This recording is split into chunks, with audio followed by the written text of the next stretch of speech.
Are the police more on the side of Just Stop Oil than your ordinary working man and woman? I think she has really upset police officers with that statement.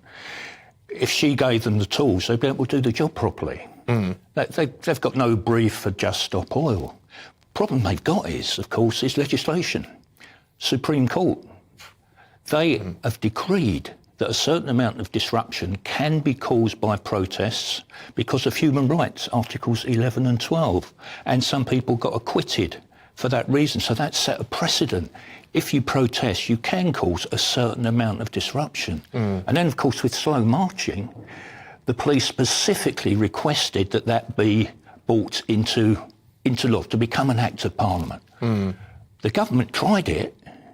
You can't slow march or you'll be arrested. It's a specific offence, and it was thrown out by the House of Lords. So the police, to a certain extent, have got their hands tied. As for potentially preventing a motorist from assaulting a JSO protester, police have got every sympathy with their frustrations, but they can't stand by. If they stood by and something happened and somebody got hurt, that officer or officers will be facing disciplinary proceedings and could end up in court for misconduct in public office. Yeah, it's a very tricky one. I have got a little clip now of something that was doing the rounds on social media earlier on. And I'm just going to talk you through it, really. So it's man with van pulling up, confronted by a barrier of Just Stop Oil, rips the poster, the banner out of their hands and goes to dash it on the side of the road.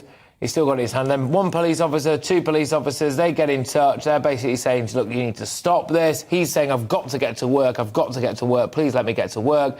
The police officers surrounding him.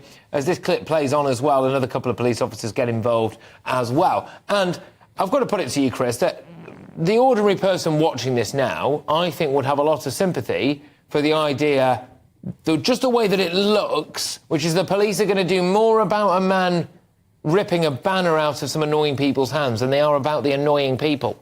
Well, I've just explained the reasons why their hands are tied.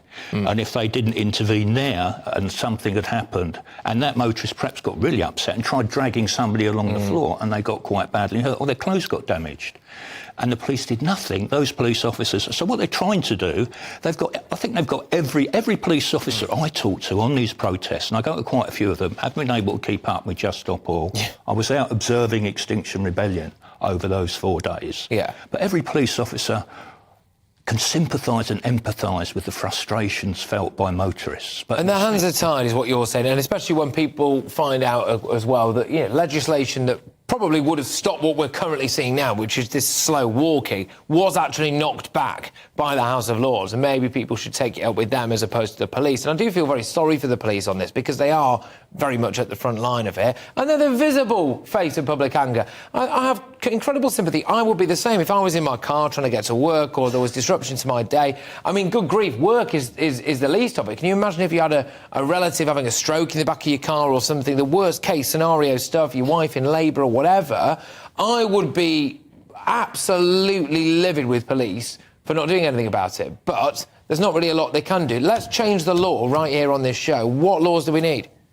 Well, you need, basically, if there's going to be an offence of obstructing the highway, let's make it with some penalties, and let's take away the Human Rights Act, because as long as that Human Rights Act is there, and obviously that's controversial if you do remove it, Articles 10 and 11, then this is going to be the case. And, of course, even if police make arrests, they've then got to get it past the Crown Prosecution Service. And that in itself could be problematic if they turn around and say, well, I'm sorry, Articles 10 and 11 trump what you've just tried to do, or what you've done in arresting that particular individual.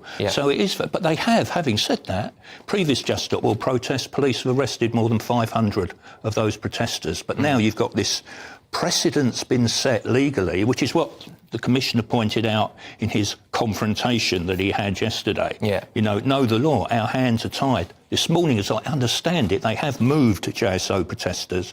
They've invoked a part of the Public Order Act that says if it's really serious disruption, we can act. And they've actually moved them, and JSO complied and got out of the road when they were threatened with arrest.